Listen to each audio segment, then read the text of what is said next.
Hello everyone, কেমন আছো সবাই? মুম্বাইয়ের ডে জুড়ে তোমাদের অনেক অনেক স্বাগত জানাই।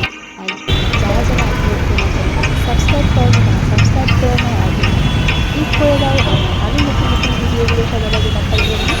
আর লাইক কমেন্ট শেয়ার করতে কিন্তু একদম ভুলবে না। চলো স্টার্ট করা যাক আজকের ভিডিও। এখান থেকে হেঁটে হেঁটে আমি গ্রামে একটু ঘুরে দিচ্ছি, তো সেই জন্য নিয়ে নিয়েছি অটো। আর এখানে তিলকনগর থেকে যেতে কিন্তু 150 টাকা, আর হোটেলেও কিন্তু সেটাই মোটামুটি আসবে। আমরা বেরিয়ে পড়েছি জুহু ব্রিজের জন্য। আর যেতে যেতে রাস্তায় ঢুকেছিলাম পাঞ্জাবি রোড গুরুদুয়ারা। তো দেখো ভীষণ সুন্দর সাজিয়েছে গুরুদুয়ার, না তার সামনে দেখতে। আর সাজিয়েছিল খুব সুন্দর, তো সেই দৃশ্য উপভোগ করতে করতেই যাচ্ছিলাম জুহু ব্রিজের উদ্দেশ্যে।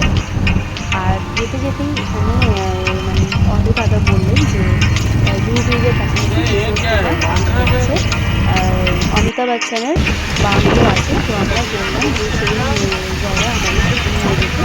তো ওখান থেকে অনেকটা চলে গেলে সেখানে কিশোর কুমারের বাড়ি 10 মিনিট হেঁটে যেতে হবে। আর এখান থেকে জুহু ব্রিজ যাওয়ার পথে কিন্তু অমিতাভ বচ্চনের জলসা বাংলোটা পড়বে।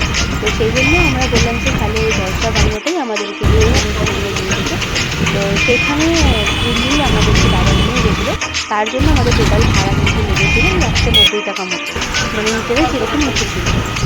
তো বিভিন্ন রকম এখানে মল আর আরও সুন্দর সুন্দর জিনিস তারা বলে দিচ্ছিলেন এখানে কী আছে। তো ফাইনালি চলে এসেছি। দেখো অমিতাভ বচ্চনের জলসা বাংলোর সামনে, পিছনে কিন্তু অমিতাভ বচ্চনের জলসা বাংলো। উনি নাকি এখানে রবিবার আসেন বিকালবেলাটা, যদি কোনো তার ফ্যান লোক আসে এখানে থাকে, উনি নাকি বেরান।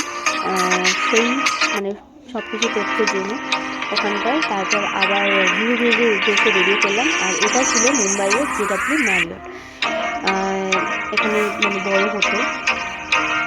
তো JW ম্যারিয়ট থেকে আর কিছুটা গেলেই কিন্তু জুহু ব্রিজ।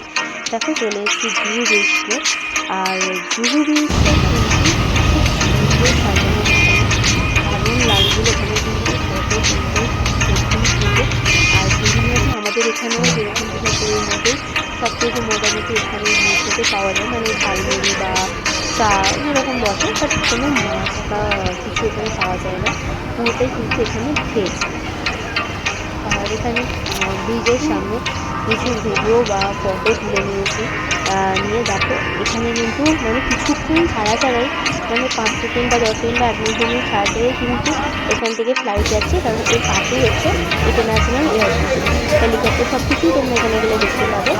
আর তার পাশেই হচ্ছে একটা এরকম মার্কেট আছে খাবারের, কিন্তু পুরোটাই ভেজ। এখানে চাউমিন, রাইস, সব কিছুই অ্যাভেলেবেল পেয়ে যাবে আইসক্রিম থেকে শুরু করে সব কিছু। তারপর এখানের ফুচকা টেস্ট করার জন্য আমি ফুচকা খেতে নিয়েছি। এখানে কিন্তু ফুচকা ঘুগনি দিয়ে তারপর টক জলটা বেরোচ্ছে, সেটাও কিন্তু টক জলটাও কিন্তু অনেকটাই ঝাল। তো আমার খুব একটা ভালো লাগেনি কলকাতার ফুচকার কাছে। তারপর খেয়ে নিয়ে তারপর একটা আইসক্রিম নিয়ে 10 মিনিটের জন্য হাঁটতে হাঁটতে চলে গেলাম কিশোর কুমারের বাড়ি দেখার উদ্দেশ্যে। তো দেখো চলে এসেছি কিশোর কুমারের বাড়ির সামনে। তো সেখান থেকে কিশোর কুমারের বাড়ি দেখে নিয়ে ওখান থেকে আবার অটো করে নিয়ে চলে এলাম আমাদের হোটেলের কাছে ওই মার্কেটটাতে। তো সেখানে এসে একটা মিক্সড নুডলস নিয়ে নিয়েছি কেক দিয়ে। আর যেহেতু 31, সেই জন্য কেক তো খেতেই হবে। আর কালকে 1 জানুয়ারি ছিল, সেই জন্য কেক খেতে হবে। তো সেই জন্য এখান থেকে একটা ছোট্ট কেক খেয়ে নিলাম। খেয়ে নিয়ে হোটেলে চলে এলাম। তো বাই, দেখা হবে নেক্সট ব্লগে। টাটা।